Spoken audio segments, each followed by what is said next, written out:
protect our country for my grandchildren. So other than the spending limit one, what would you propose as a constitutional amendment that would protect, advance, or support our country? I believe Mr. Stutzman, you're up. A constitutional amendment other than? Other than Mike Pence's spending limit. Okay. Well, I voted for and I would support the spending limit. I voted actually for a 99% spending cap on projected revenues for here in the state of Indiana. I just do not believe we can put ourselves in a position to spend more money than what we take in. It's common sense.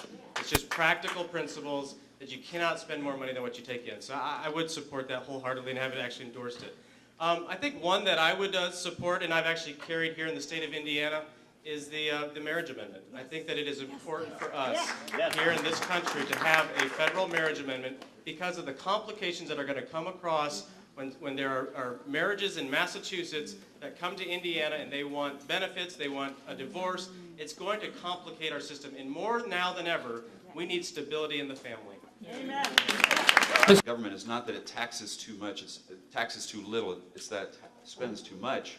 And so it's really a very difficult question because the only issue that is going to bring us back from the brink is cutting spending. And so any other issue that's discussed, quite honestly, is very, very secondary to the chaos that is going to emanate from these shores if we continue to go to the Chinese to pay for new government programs or to pay for the government programs we have in place. And so it's one of those issues that I'm not really sure that there's another issue that is important as spending in our country. We must rein in spending. If we do not rein in spending, every other discussion of a cultural issue, a social issue, I'm pro-life, I'm pro-gun, I am pro-traditional marriage, that is all very important. However, all of that will be secondary if we do not ultimately get spending under control. Thank you. I think right now there's one that's much more critical to the future of our country and getting us back to work and getting our economic problems solved, and that is a balanced budget. People forget that in 1994, when we had this Republican revival in Washington, one of those principles that they ran on was a balanced budget. People forget that the House of Representatives passed that and that the Senate came one vote short of ratifying that, passing it in the Senate and sending it then to the states for, under our constitutional process, 3/4 of the states would have to ratify it.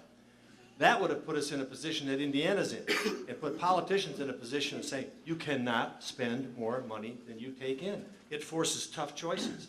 And if it's constitutional, then it is Supreme Court certified, it is constitutional. They have no other option than to balance the budget. That's the only thing that's going to get us back to a level playing field and deal with our debt problems. It's about freedom, slavery, the right of women to vote. One of the things that neither one of these gentlemen touched on was that in 1994, another issue that they ran on in the Contract of America was term limits.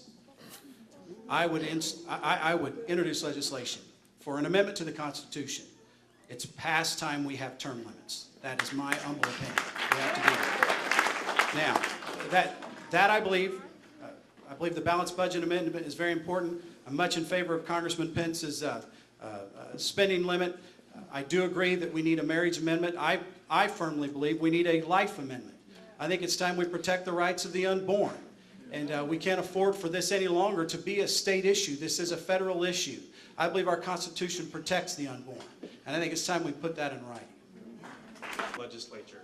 People go down there, our representatives go to the legislature, they serve 3 or 4 months out of the year, and then they... Would anyone else like to provide information? Real world, rather than in D.C. where there's a bubble. And I think also that we need to love, Senator Bayh had 13 million. Everybody said, why would you want to run against him? You know, we were running against him before it was cool. And we just...